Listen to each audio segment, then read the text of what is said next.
3월 13일 목요일입니다. 사순절 9일차입니다. 오늘도 주님과 함께 경건한 하루 살기를 원합니다. 오늘 말씀 산책에서 묵상할 사순절 9일차 말씀은 누가복음 2장 49절입니다.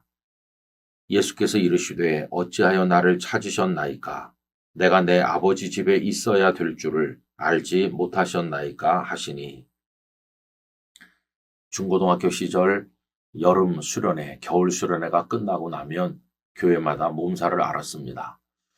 여러 날을 붙어 있다 보니 아이들이 친해졌죠. 그리고 또 울며 불며 찬송하고 기도해서 가슴이 뜨거워졌고 은혜들을 경험하였습니다. 수련회가 끝났지만 녀석들은 저녁마다 예배당으로 모여왔습니다. 매일같이 모였습니다. 어떤 때는 아침부터 모였죠. 왜냐하면 방학이었으니까요.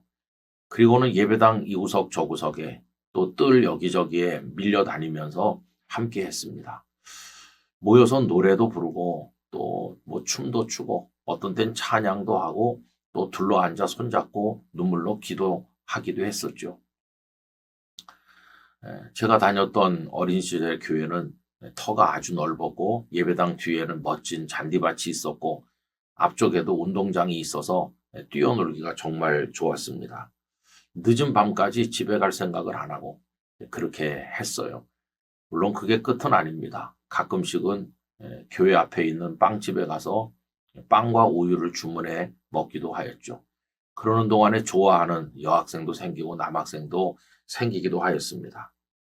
자, 그런데 이런 모습을 어른들은 그리 고운 눈으로만 바라보시진 않았습니다. 그분들의 표현대로 하면 왜 밀려다니느냐, 밀려다니는 거로 보였죠. 어떤 분들은 여기가 연회당이냐 그러면서 집으로 쫓아보내기도 했습니다. 그분들의 걱정이 이해가 되기는 해요. 그러나 집에 가본들 가난하던 시절 단칸방이었고 가도 할 일도 없고 하니까 친구들과 붙어 지냈던 것이 오늘날도 생각이 납니다. 여러분 부모님들도 비슷한 생각이 있었던 것 같아요. 이 녀석이 나가서 집에 오질 않으니까 넌 도대체 예배당에 가서 하루 종일 뭐 하느냐 이런 꾸지람도 많이 들었고요. 그리고 고3이 되면 어떤 부모님은 심지어 재직 가정인데도 자녀를 교회에 가지 못하도록 하고 대학 입시 그게 중요하다. 대학에 들어가면 그 후에 가거라. 이런 부모님도 있었습니다. 그러다 땅을 치고 평생 후회하는 분이 있죠. 고3 때 예배당에 안 간 것이 평생 자식을 잃어버리는 결과가 됩니다. 그 자녀가 주님을 떠나기 때문이죠. 후회하는 부모님을 저도 여러 번 본 듯합니다.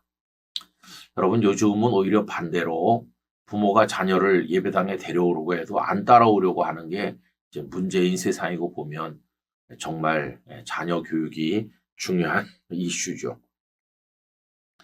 여러분 12살 6월절에 성전에 가신 예수님께서 예수님을 잃어버려 찾던 부모님께서 성전에서 예수님을 만나서 꾸지람조로 얘기했을 때 예수님은 성전을 내 아버지 집이라 그렇게 표현하셨어요. 내가 내 아버지 집에 있어야 될 줄을 모르셨느냐고 그렇게 했죠. 여러분 나사렛에 목수인 양아버지 요셉이 일하는 그 목숫간이 딸려있는 그 집만 집이 아니었습니다.